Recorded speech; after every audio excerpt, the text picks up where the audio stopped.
Number 4, I would talk about our roots and our life source, your roots and your life source. So at the end of the day, if you're not happy with the kind of fruit that you're seeing in the tree, a good place to check would be your roots. So where are the roots drawing, what kind of soil is the roots, are the roots drawing their nutrients from? Where am I drawing our nutrients and our vitamins from, our relational minerals, all right?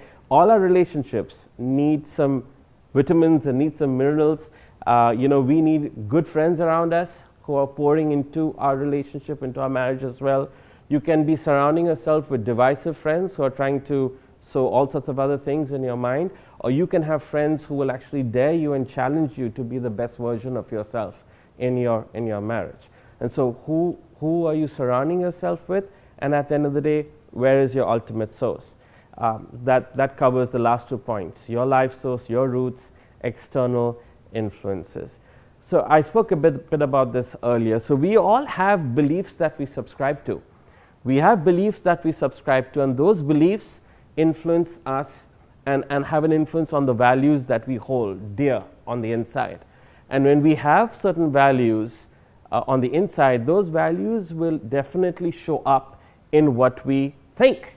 So my thoughts are definitely influenced by my values. My values are influenced or fed by my belief system, right? And then eventually those thoughts become words and deeds, and words and deeds become seeds, right? So my words, my deeds become seeds, and those seeds are seeds that will eventually bear fruit. And that can be fruit in my marriage, it can be fruit from a parenting perspective, it can be fruit in friendships, it can be fruit in work-related relationships, and so on. And so that's food for thought. The challenge for you and for me is, what am I believing?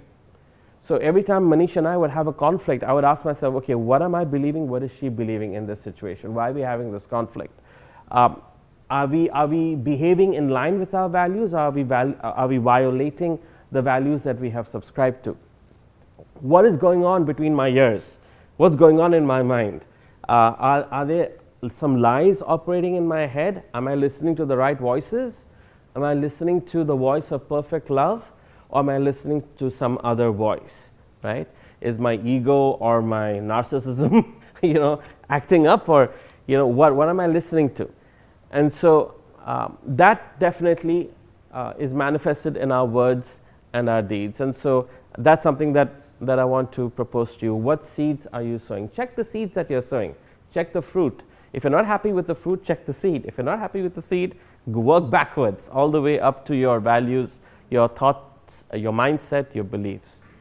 And so I come back to this again. What are the seeds that you are sowing as a married couple? What seeds are you sowing? If you're sowing towards kingdom unity, then your home and your family will reap the fruits of unity. Prioritizing church unity at the expense of kingdom unity is an exercise in futility. I love Galatians chapter 6 verse 7. Do not be deceived. God is not mocked. For whatever a man sows, that he will also reap.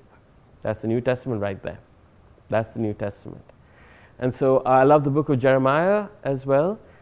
We spoke about cultivating and so on. But at the end of the day, where is the soil? The soil is our heart. So more than cultivating anything else around us, the most important space and place that we need to cultivate is our hearts. The most important space that we need to watch is what's going on between our ears, in our head. Is our mind being renewed? Is our mindset that of a grace mindset, or is it a law mindset? It's a constant daily check we need to do.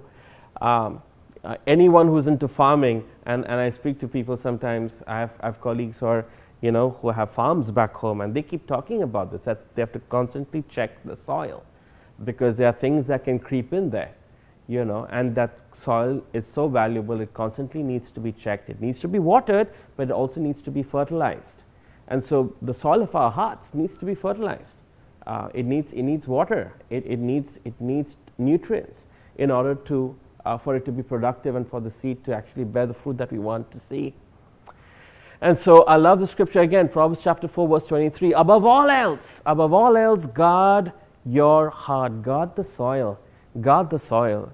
And so Everything we do flows out from our heart. And so I challenge friends all the time. You have 24 hours in the day, and out of those 24 hours, you're probably in the workplace for like 9 or 10 hours.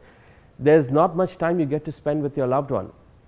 By the time I'm 80, 90, I hope I make it to 80, 90, but by the time our lives are over, when you look back at your life, you would have seen that you spend 60% of your life in the office. You don't spend 60% of your life with your loved ones. You don't spend 60% of your life in church. You don't spend 60% of your life with the people you love necessarily, or your family. You spend 60% of your life in the workplace, right? And so the question then is, what are you seeing? What are you saying? What are you doing? What are you hearing? Are we conscious of that? Are we making sure that we are feeding on the right things? Are we making sure that our ears and our eyes are feeding on the right things? Are we making sure that our soil is taken care of? And so that's the $1 million question, right? And so the fruit reaped, that's another thought I want to leave with you. Just a thought, food for thought. You may sow one seed, but the fruit that comes out from that one seed is not one. You don't just get one apple from one apple seed. You get a whole lot of apples from one seed. So we need to be super, super intentional of what exactly it is that we are sowing in our friendships, in our relationships, in our marriage, even as parents and so on. We need to be super intentional about what we are sowing.